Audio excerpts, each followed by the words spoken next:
गुरुजी, मैं पानी का लोटा चढ़ाते चढ़ाते मेरा पूरा कम से कम मेरे को 8 साल हो गया, पर मेरी जिंदगी में सुख बिल्कुल नहीं आया। हमने कहा तूने कैसे चढ़ाया, वो भी तो सुने। तो क्या कैसे, क्या स्नान करा और मंदिर जाके लोटा चढ़ाया पानी का। अच्छा। अब मैंने कहा तू चुप रहे। उसके पति, यहीं की इसी ऑफिस की बात है, भवानी मंडी से, उसके पति से पूछा, हाँ जी वर्मा जी सही बताओ, पत्नी लोटा कैसे चढ़ाई। गुरुजी, ना जाने कहां के महाराज के चक्कर में पड़ी, लोटा भर के पानी चढ़ाने जाए, नहाने के बाद बच्चा इतना सा रो रहा, चिल्ला रहा, पर उसको टच तक नहीं करे, किसी चीज के नहीं छुए, और बिल्कुल कोरी की कोरी साड़ी पहने, धुली हुई, पहले ही बाथरूम में टांग के धर दे, उसको कोई छू नहीं सकता, टाविल टच नहीं कर सकता, और ऐसी जाके शंकर जी के फिर लोटा चढ़ाए।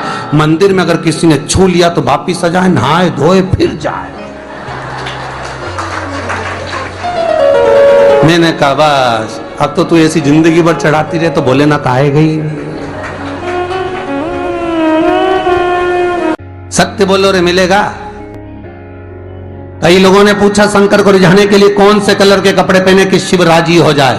शंकर को पाने के लिए कपड़ा बदलने की जरूरत नहीं होती, शंकर को पाने के लिए कलेजा बदलने की जरूरत होती है, शंकर मिल जाता है। कपड़े से शिव कभी नहीं मिला साहब। आप कौन से कलर के कपड़े पहन रहे हो, ये शिव प्राप्त नहीं करोगे हो। सफेद पहन लिए, लाल पहन लिए, केसर के पहन लिया, उससे शंकर नहीं मिल रहा हो। बहुत सारी रुद्राक्ष की माला धारण कर ली, हाथ में भी खूब सारा रुद्राक्ष पहन लिया, यहां पर भी पहन लिया, कान में भी रुद्राक्ष धारण कर लिया, जटा पे भी रुद्राक्ष लगा लिया, उससे शिव नहीं मिलने वाला हो।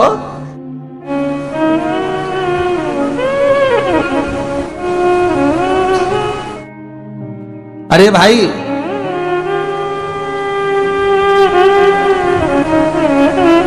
किसके पास में जा रहे हो आप जल चढ़ाने के लिए? जम के बोलिए जरा। शंकर जी के पास। शंकर जी कौन है? तुम्हारे कौन से मतलब नहीं है। भगवान को तो केवल इतना मतलब है कि आप मन कैसा लेकर आए हो। ये तन साफ करने से, स्नान करने से, खूब रगड़ रगड़ के नहाने से, लक्स पेयर से, खूब घिस घिस के नालों ने, क्रीम ने, पाउडर, डेंटिंग पेंटिंग करके फिर भगवान के पास जाओ और बढ़िया 2-4 घंटे तक फैशन करके भगवान को रिझाओ। भगवान रिझेगा? अरे गर्ग संहिता में लिखा है कि शंकर को एक बार प्रणाम करने का फल क्या है कि 10 अश्वमेध यज्ञ के स्नान का जो फल होता है वो मात्र शंकर को प्रणाम करने से मिल जाता है। कितना? 10 अश्वमेध यज्ञ के स्नान का जो फल है शंकर को मात्र प्रणाम करने से मिल जाता है। पर गर्ग संहिता कहती है कि 10 अश्वमेध यज्ञ के स्नान के बाद भी मनुष्य का जन्म वापिस मिल सकता है। मतलब वापिस तुम्हारा जन्म हो सकता है, किसी भी रूप में हो जन्म हो सकता है। पर शिव पुराण कहती है, गर्ग संहिता कहती है, स्कंद पुराण कहती है, नर्मदा पुराण कहती है कि महाराज इतना जरूर है कि शिव को प्रणाम करने का फल उतना है कि 10 अश्वमेध यज्ञ के स्नान का फल मिल जाता है। पर गर्ग संहिता कहती है कि शंकर के चरणों में अगर प्रणाम कर लिया तो ये पक्का है कि अश्वमेध यज्ञ का फल भले कट जाए पर शंकर के प्रणाम का फल नहीं कटता, उसका वापिस जन्म नहीं होता और वो शिव का हो जाता, वो शंकर का हो गया, फिर उसका जन्म नहीं है महाराज।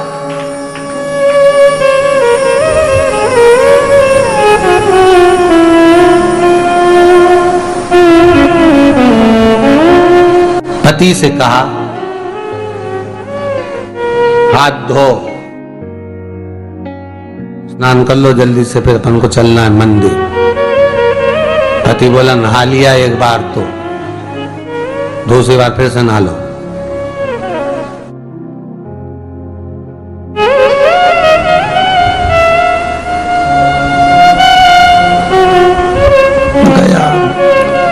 इन्हीं के ना माने तो कई घर में चंद्र घंटा से माथा भिड़ा, स्नान करा फिर आया। चल पलंग पे काय को बैठ गए? पलंगी तो है।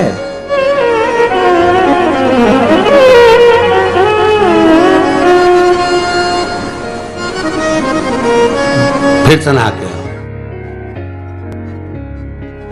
ये फिर नहावाने भेज दिया। होता एक सास बेचारी मायके जाना था, मौसी की यहाँ शादी थी। अब उसने बहू से कहा बेटा मेरे को जाना है, अपने घर में छोटे से लड्डू गोपाल, उनकी सेवा है, तू एक काम कर कि तू सेवा कर लेगी क्या? हाँ मम्मी, उसमें क्या है, करना क्या तुम बताओ। बस सुबह से 3 बार ताली बजाना, भगवान को उठाना, पात्र में रख के नहलाना, उनको पोंछना, कपड़े पहना देना, इत्र लगा देना, चंदन लगा देना, मुकुट लगा देना, सुंदर अलकावली सब पिनाने के बाद में भगवान को दर्पण दिखाना। जब भगवान को कांच दिखाए, दर्पण दिखाए, भगवान मुस्कुरा दे, तब भगवान को भोग लगा देना। हाँ मम्मी इतना तो मैं करूंगी, और बाद में भगवान को वापिस सुला देना। हाँ इतना सा कर लूंगी। सास बिचारी कह के चली गई। अब बहू सुबह से उठ के 3 बार ताली बजाई, भगवान को उठाया, बिठाया, नहवाया, तैयार कर दिया। तैयार करके जो दर्पण दिखाया तो भगवान तो मुस्कुराया ही नहीं।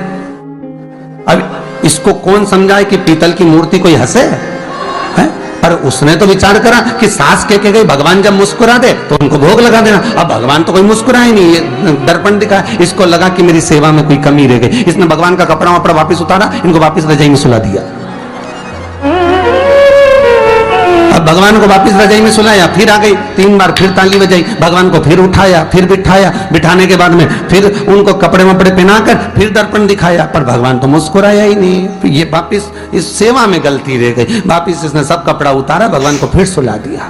सुबह 8 बजे से नहवा रही, कपड़े पहना रही और सुला रही। 1 बज गई।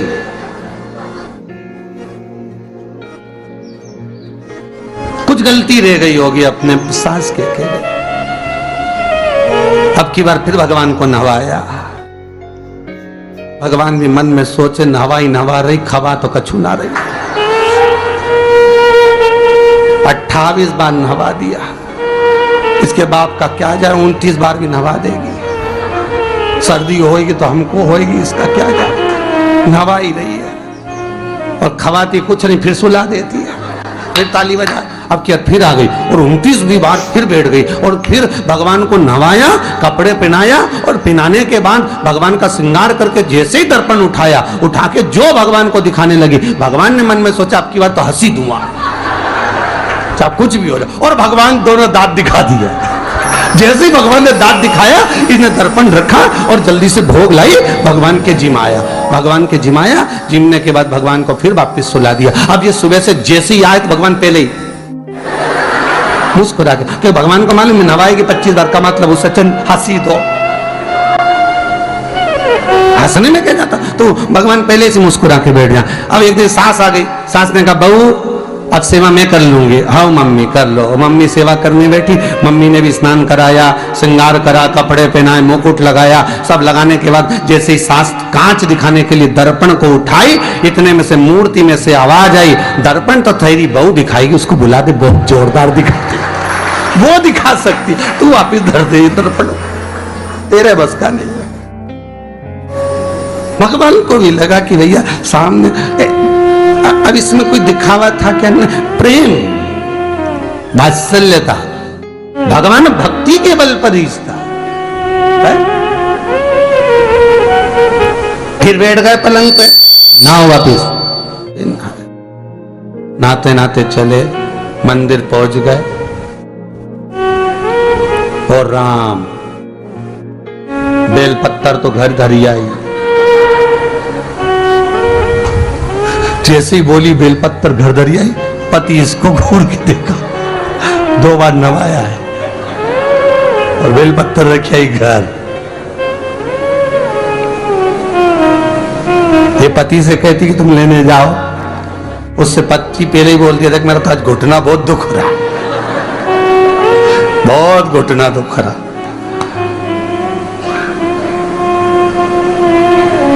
ठीक है, तुम तुम बैठो, मैं आई अभी घर से। अब घर जाते जाते मालूम पड़े फिर कहीं का कोई छुआ गया तो नहाने बैठ गई।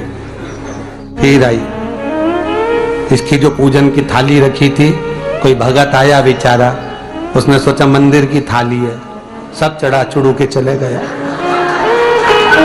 सब। पति से बोली तुमने अकेले ही पूजन कर ली, मैं तो करा ही नहीं। ये नंदी जहां बैठा उसके पास में बैठा, मैंने हाथ नहीं लगाया, तो ये सामान कौन चढ़ाया? इनकी आई थी, सब चढ़ाया। तो कि शर्म नहीं आई, बेलपत्तर तो था ही नहीं। तो क्या सियोर वाला महाराज की कथा सुनी थी, शंकर जी पे से उठा लिया, धो के चढ़ा के वो गई, वो चली। शिव ये नहीं कह रहा कि तुम वस्तुएं बटोर कर लाओ, शंकर कहता तुम्हारे पास में मिल जाए तो समर्पित कर दो, नहीं मिले धोया, वापिस शिव को चढ़ा दिया, वापिस शंकर को समर्पित कर दिया। शिव स्वीकार करेंगे। एक महीने तक भी एक बेलपत्र को धोकर शंकर को रोज चढ़ाते रहो तो भी शंकर स्वीकार करेंगे। उसमें भगवान ये नहीं सोचेंगे कि निर्माल्य है, स्वीकार करेंगे।